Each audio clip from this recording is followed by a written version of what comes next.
Oké. Oef. Al dat licht.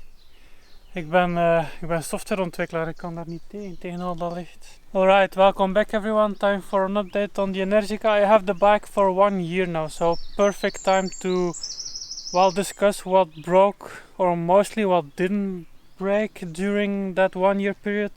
So I have it for 1 year now. I've done 14,889 kilometers during that. Well, it's a year and a month. I've done the video already on my Dutch channel, or Flemish I should say, when I had it exactly 1 year. Now I have it for like a year and a month, more or less. Well, that's the distance I've done in that time. I do ride it through any kind of weather. I used to do double the speed in the past, but I started working less, and well, first of all COVID happened, and I think as many I started working less after COVID as well. It has served me. If you follow this channel for a while, then you know that I've had I went from BMW GS to Zero SRF when it came out. I had that SRF for 2 years. Absolutely loved it, but it wasn't reliable for me.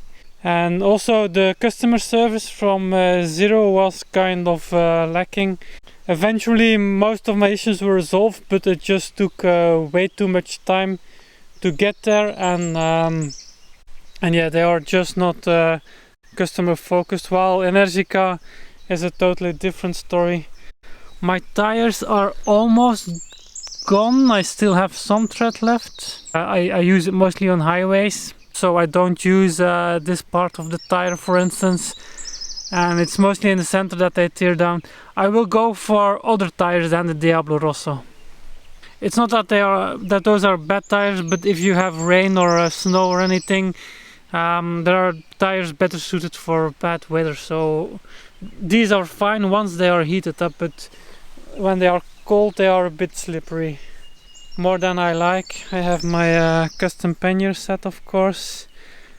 The chain, I expect having to replace it around the 20k service that's coming up. So, and also I'll take you see that it has some wear on the top as well. I keep it looped as much as possible, but I'll go for one of those less low main, what is it called, high endurance, the HPE chain. I'll go for one of these, probably the Tsubaki something version, which is just a similar thing but for half of the price. Modifications, I have my quad lock wireless head installed, of course. It just goes up to the front here, nothing special. I have one of the USB ports blocked. That's an important move. Apparently that's not going to end very well. That bridge is not high enough for that truck. Anyway, I have this blocking off thing just to keep moisture out, and some dielectric grease because it's pointing upwards. The issues that I did have were all related to water, and only because I at some point I rode it a full day, like 700 kilometers with only rain, and during that day I had some issues with the water infiltrating this assembly here. It was triggering these buttons, so luckily that doesn't do much. So all it does is like it will reset your trip meter if you press this one. The indicators, and I noticed only during the night, when it was evening, when it was getting dark already, that my high beams were also triggered. That's probably a bit annoying. And then I've seen videos from others where they have the horn being triggered because of water infiltration, but you really need like very bad weather and long riding into that weather as well. The fix is very easy. All you have to do is, like, if you move this sideways, then there is an opening here where you can enter some dielectric grease. Same for the blinkers, you can open it up and just move some dielectric grease in there. And since I've done that, I didn't have any issues with the water anymore. That's one issue I had. And the other one also related to water is that my seat, I have the SS9, so that has a bench style of seat with this stitching, and when I go sit on it, it would, and it's like a sponge. When I get off, it would soak up water, and days after a rainy day when it was sunny, I would still get water coming out of the seat also, but because of the added weight of the water, it would no longer open up. The fix for that was also very easy. I asked first if they could have it redone, but apparently they can. Even if they have it recovered, they cannot guarantee you that it will be watertight anyway. So I decided to keep it stock, but then I just sprayed it with waterproofing spray. And on my first rides it was very slippery, but that wore in, so now it's okay. I no longer notice it. But it's also waterproof, so that's been resolved as well. Those are literally the only issues I should say I had with the bike, and they were very easily resolved. Other than that, it just performed. There are some design things that could be improved upon. The thing that I cannot fix myself is the heating of the battery. If you charge once, then on a fast charger on the road, then you already heat up the battery, and it literally just takes one charge to heat it up. I've done rides in the winter for 3-4 charges on a row, not having issues because it was very cold, and then the heat of the battery is very welcome because it gets up to 20 degrees Celsius very quickly, which is perfect for the battery when it's cold outside, so you still have full performance despite the colder weather. I'll also show the wear on my front tire while I'm talking, but that one has a bit more to spare. You see, I even have like the molding parts left. But yeah, if the weather is any better, if you charge it twice, then you reach like charging slower because of that. So they have multiple sensors, they have it listed and monitored, and of course all you see as an end user is like the green icon there. It turns yellow at 40 degrees. Over 50, I think, is it 55 or something, it will turn red. Yes, I've added the I think I have for everything that's changed. I think I have a video online, so I just browsed my channel. I updated the rear spring. The front has been okay. It's not perfect, but it's been good enough for me. That one is an Hyper Pro 465 or 468 something.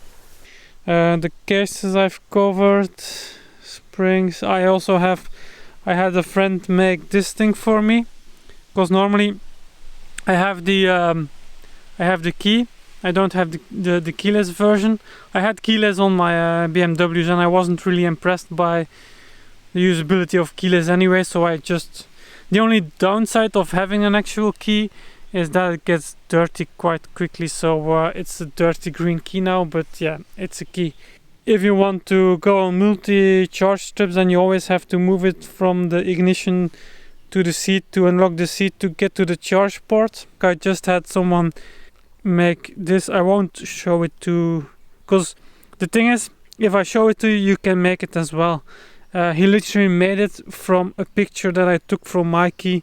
In fact, someone mentioned that to me, and that's why we did that. And that's about what well, of course I have the Rebel handlebars. That's something that I had replaced on delivery. Yes, and I also have my bullet brake installed. Yeah, sure. That's a very cool addition. You can just lock up the front brake when you're parked somewhere. Yeah, that's about it. That's about what I've changed and what I've done and how well it served me. I can't stress enough how awesome this bike has been for me. Really, I like the Zero a lot. It's more simplified than this in the functionality. It has also like the belt drive. I had the charge tank, so it could charge relatively fast. but yes, still this is double the charge speed.